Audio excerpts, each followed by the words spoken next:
Welcome back in another class of oops concept in C++। आज की इस class में हमारा टारगेट है कि हमको सीखना है कंस्ट्रक्टर क्या होता है। ये बहुत इंपॉर्टेंट पॉइंट है जो कि ऊप्स के कंसेप्ट में आता है, विच इज कंस्ट्रक्टर। तो कंस्ट्रक्टर को बहुत इजी और बहुत आसान तरीके से समझते हैं, बिल्कुल हिंदी में। कंस्ट्रक्टर क्या होता है? कंस्ट्रक्टर एक स्पेशल मेथड होती है या फिर कहीं फंक्शन होता है जो ऑब्जेक्ट बनाते ही ऑटोमेटिकली रन हो जाता है। इससे कुछ समझ में आ रहा होगा, नहीं समझ में आ रहा है तो लेट मी क्लियर। कंस्ट्रक्टर एक स्पेशल मेथड होती है जब आप किसी भी क्लास का ऑब्जेक्ट बनाते हो, तब ये कंस्ट्रक्टर मेथड या फिर ये स्पेशल मेथड ऑटोमेटिकली रन हो जाती है। मतलब आपको इसको रन करने की जरूरत नहीं होती है, ये खुद से रन हो जाती है।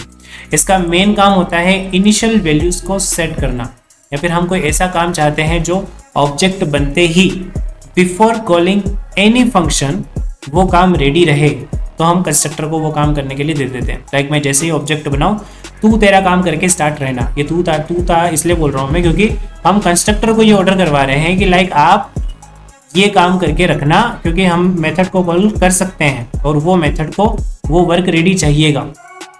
वही सब हम लोग काम करवाने वाले हैं कंस्ट्रक्टर की हेल्प से। सिंपल लाइन में समझे तो ऑब्जेक्ट्स बनाते ही जो फंक्शन खुद से चले उसको कहते हैं कंस्ट्रक्टर। सिंपल, जैसे ऑब्जेक्ट बनाया, कोई फंक्शन होगा स्पेशल फंक्शन जो खुद से चलेगा, उसको कंस्ट्रक्टर कहते हैं। कंस्ट्रक्टर के बेसिक एग्जांपल समझ लो। यहाँ पे कुछ सिंटेक्स ऑफ कोड है। लाइक देखो आप, हैश इंक्लूड आईओस्ट्रीम, एक आईओस्ट्रीम हेडर फाइल लाइब्रेरी को इंक्लूड किया using namespace STD. Class बनाई हमने एक माई क्लास, इसमें पब्लिक एक्सेस स्पेसिफायर में मैंने एक मेथड बनाई है which is a special method, जिसके बारे में हम अभी बात कर रहे थे। दिस इज द कंस्ट्रक्टर, इसी को कंस्ट्रक्टर कहते हैं। अब कंस्ट्रक्टर और नॉर्मल मेथड में कैसे हम लोग समझेंगे, like what is constructor and what is normal method.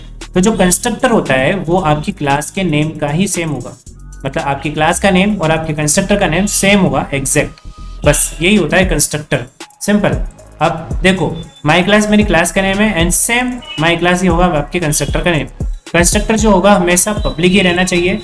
अब इस कंस्ट्रक्टर का यही बिहेवियर है कि आप जैसे ही इस क्लास का ऑब्जेक्ट बनाओगे वैसे ही ये ऑटोमेटिकली कॉल हो जाएगा। इसका एक सिंपल सा एग्जांपल समझाने के लिए मैंने यहाँ पे ये किया हुआ है कि क्लास माई क्लास पब्लिक में हमने कंस्ट्रक्टर बना दिया।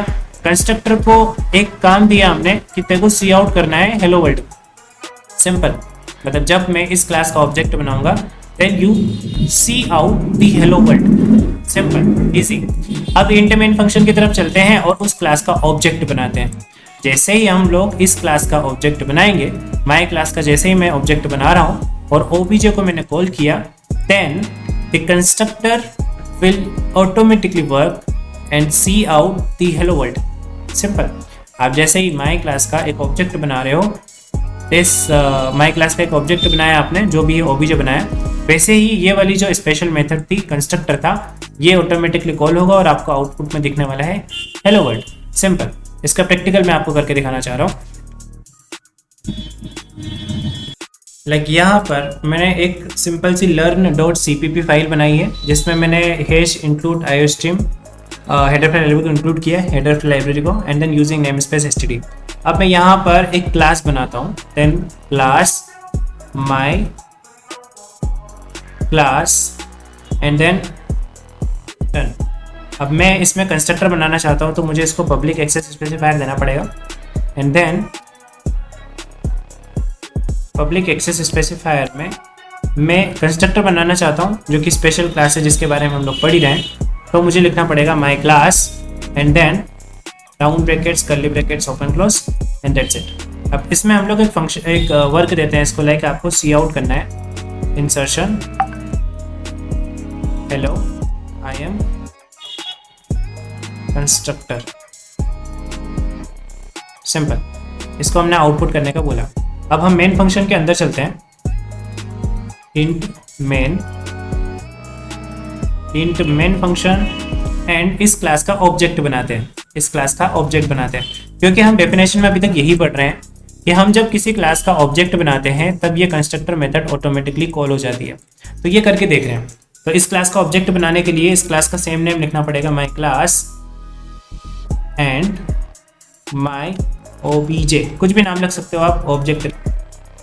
अब जैसे ही मैंने इसका ऑब्जेक्ट बनाया वैसे ही मुझे आउटपुट आ जाना चाहिए। मतलब मैंने ऑब्जेक्ट बना रखा है यहाँ पर, देखोगे आप, और इसका आउटपुट आना चाहिए। मतलब अब इस कोड को कंपाइल करते हैं, इस कोड को रन करते हैं। अच्छा, यहाँ पर एक सिंटैक्स एरर है विच इज क्लास के बाद आपको यहाँ पर सेमीकोलन देना होता है।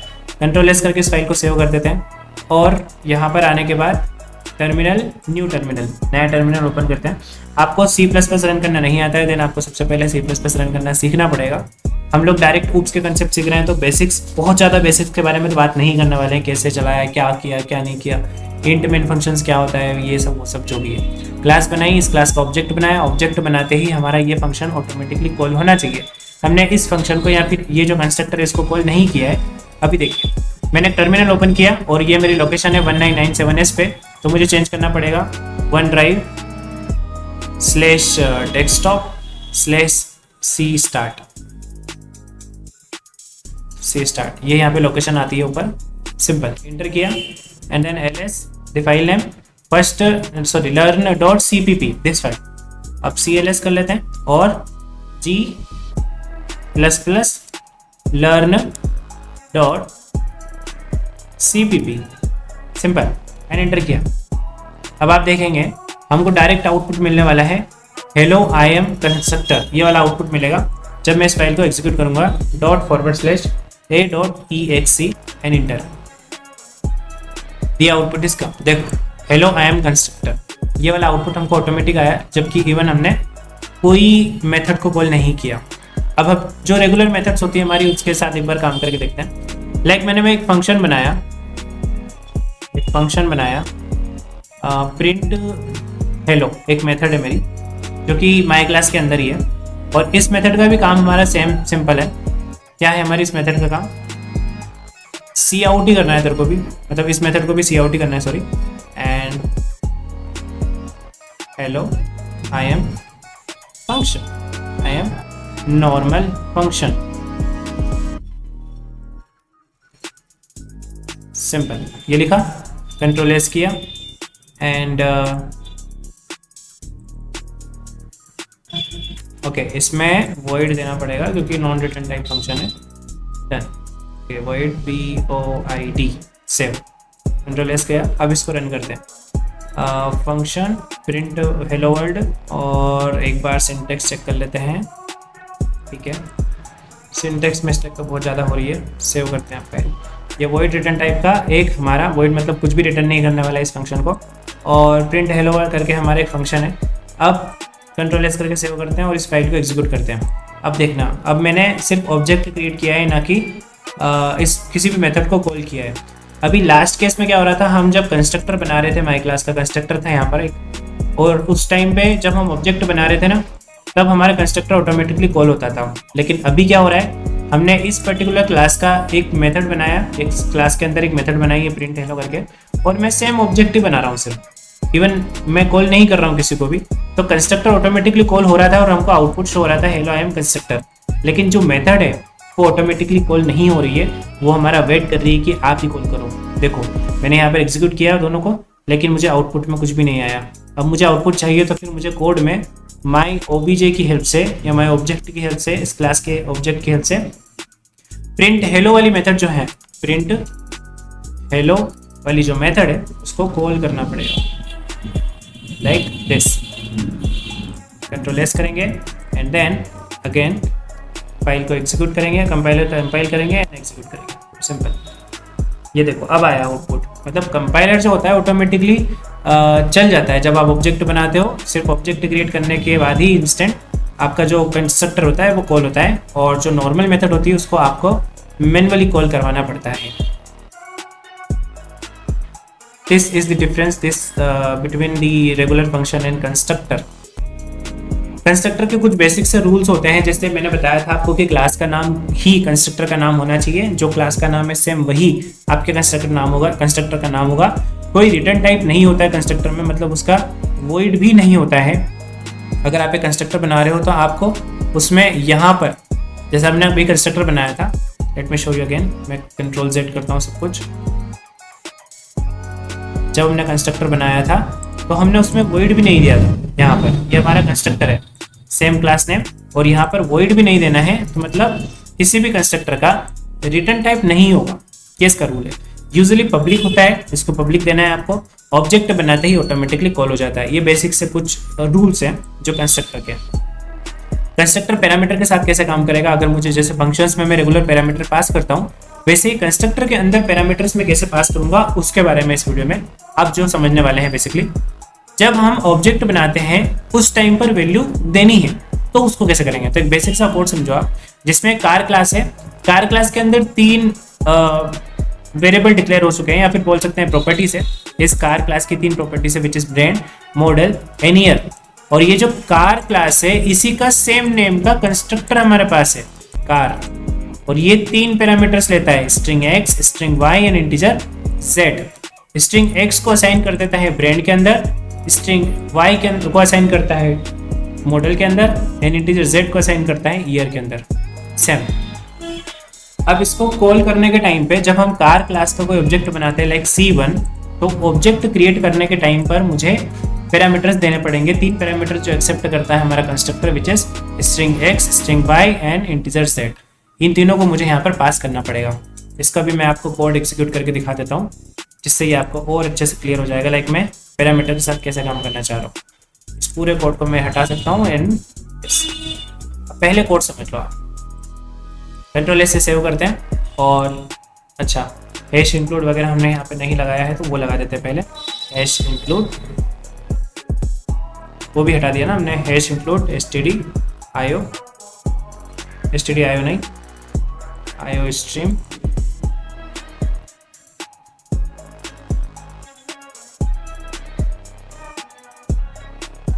and then iostream and using namespace std semicolon. Simple. अब मैंने यहाँ पर एक कार क्लास बनाई है और कार क्लास के अंदर 3 प्रॉपर्टीज रखी मैंने, ब्रांड, मॉडल और ईयर। फिर यहाँ पर हमारा एक कंस्ट्रक्टर दिख रहा है आपको सेम नाम का, कार क्लास के नाम की सेम कार, और स्ट्रिंग एक्स, स्ट्रिंग वाई और इंटीजर जेड। 3 पैरामीटर लेता है, 2 स्ट्रिंग और 1 इंटीजर लेता है। एक्स को असाइन कर देगा ब्रांड में, मतलब इसी में, और वाई को असाइन कर देगा मॉडल में, एंड देन जेड को असाइन कर देगा सेम ईयर में। अब जब मेन क्लास के अंदर जो मेन फंक्शन है हमारा, उस फंक्शन के अंदर मैंने कार क्लास का एक ऑब्जेक्ट बनाया। ये कार क्लास है हमारी, ये इस क्लास का एक ऑब्जेक्ट बनाया C1, और उसमें मैंने पैरामीटर्स दिए जो उसको रिक्वायर्ड है कंस्ट्रक्टर को, क्योंकि कंस्ट्रक्टर इतना टाइम भी नहीं देगा कि हम बाद में कभी कॉल कर पाए। तो हमको कंस्ट्रक्टर को ऑब्जेक्ट बनाने के टाइम पर ही पैरामीटर्स देने पड़ेंगे जो उसको चाहिए। जैसे उसको क्या क्या चाहिए पैरामीटर्स में, स्ट्रिंग एक्स, स्ट्रिंग वाई और इंटीजर जेड।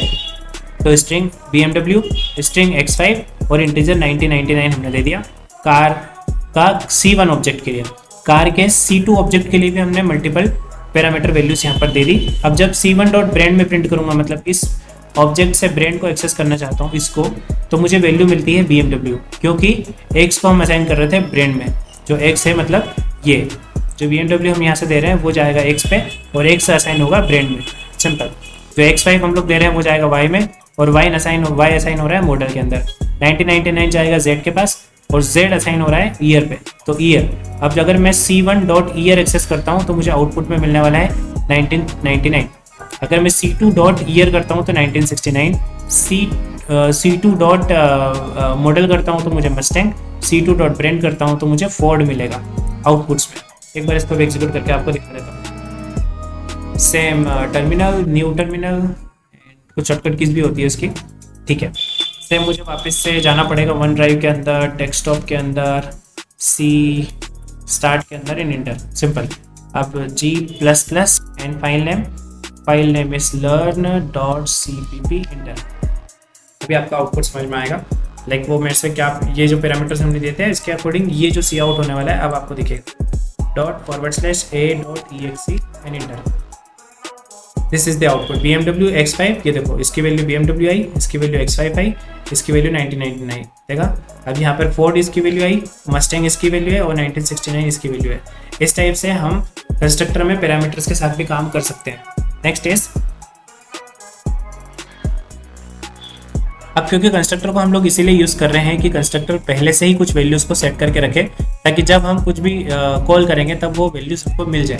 तो यहाँ कंस्ट्रक्टर वैल्यू सेट कर रहा था, अभी हमने देखा वैल्यू सेट कर दी थी, और जब हम लोग प्रिंट कर रहे थे तो हमें C1 डॉट ब्रांड में BMW ही मिला आउटपुट। कंस्ट्रक्टर आउटसाइड क्लास कैसे कर सकते हैं, जैसे इनसाइड क्लास डिफाइनेशन मेथड डिफाइनेशन होती है, वैसे हम लोग आउटसाइड भी कंस्ट्रक्टर को भी बना सकते हैं। कैसे बना सकते हैं, इसके लिए आपको क्या करना पड़ेगा, सेम मैंने लिखा क्लास कार, और पब्लिक में मैंने 3 एट्रीब्यूट्स रखे, 3 ब्रांड, मॉडल और ईयर, एंड देन कार को मैंने यहाँ पे या फिर जो कंस्ट्रक्टर है उसको सिर्फ डिक्लेयर किया है। एक कंस्ट्रक्टर सेम नाम का, कार नाम का, जो एक्स वाई और जेड ये डिक्लेरेशन ले रखा है हमने। इसको डिफाइन करने के लिए car scope resolution car same exact वैसा ही है, मतलब जैसे हम लोग जब मेथड को कर रहे थे, मेथड भी हम लोग क्लास के बाहर जब बना रहे थे तो हम भी ऐसे लिखते थे, क्लास का नेम लिखते थे, स्कोप रिजोल्यूशन लिखते थे और उस मेथड का नाम लिखते थे जिसको मुझे बाहर बनाना है, सिंपल आउटसाइड डिफाइन करना है।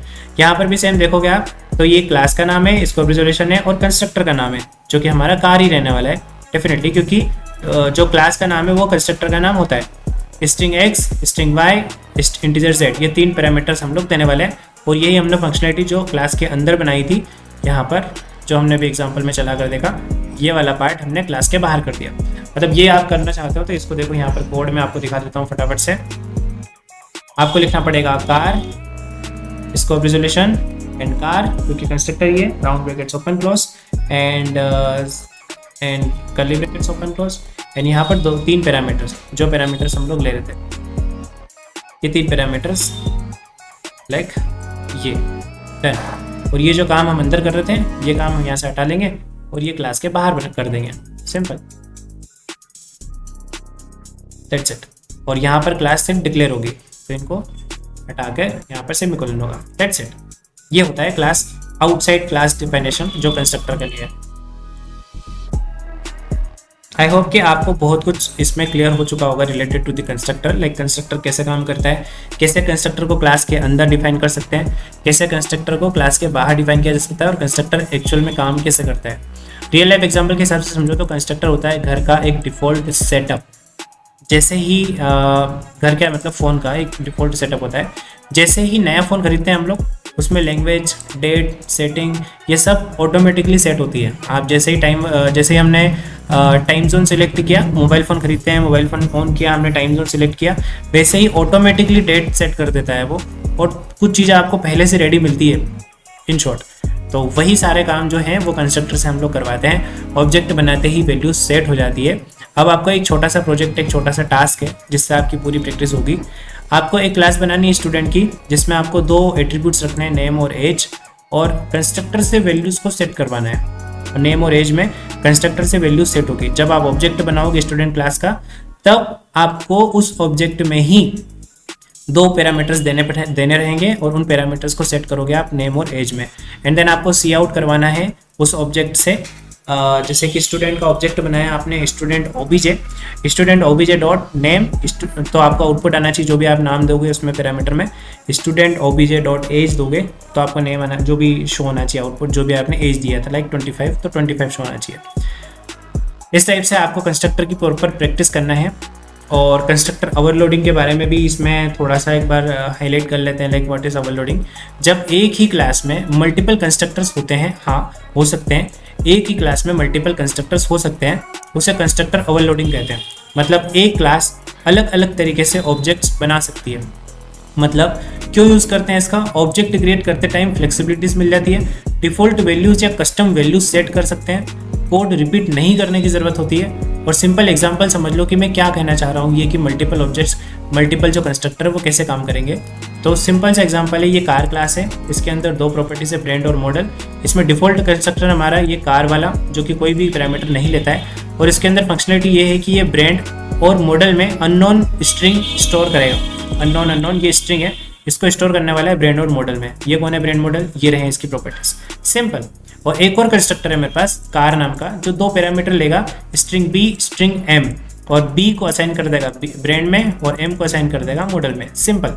एक कंस्ट्रक्टर है जो अननोन सेट करता है ब्रांड और मॉडल में, और एक कंस्ट्रक्टर है सेम क्लास के अंदर ही वो सेट करता है स्ट्रिंग बी को ब्रांड में, एम को मॉडल में। इंटीजर मेन की बात करें तो कार क्लास का एक car1 ऑब्जेक्ट बनाया, जिसमें मैंने कोई भी राउंड ब्रैकेट्स हो, कोई पैरामीटर नहीं दिए हैं। दैट मीन्स मेरा डिफॉल्ट कंस्ट्रक्टर चलने वाला है। ऐसा कंस्ट्रक्टर जिसको कोई पैरामीटर नहीं लग रहे वो चलेगा, और वो चलेगा तो वो क्या करेगा, ब्रेन में अननोन सेट कर देगा, मॉडल में अननोन सेट कर देगा, दैट्स इट। अब अगर मैं उसी क्लास का, सेम कार क्लास का एक और ऑब्जेक्ट बनाता हूँ car2, और उसमें 2 पैरामीटर देता हूँ BMW और X5, तो मेरा ये वाला कंस्ट्रक्टर चलने वाला है, ये जिसको 2 पैरामीटर हमने दे रखे हैं। जब कंस्ट्रक्टर में 2 पैरामीटर आते हैं, अब जब ऑब्जेक्ट बना रहे हैं, जब हम लोग 2 पैरामीटर पास कर रहे हैं, दैट मीन्स ये वाला कंस्ट्रक्टर चलेगा।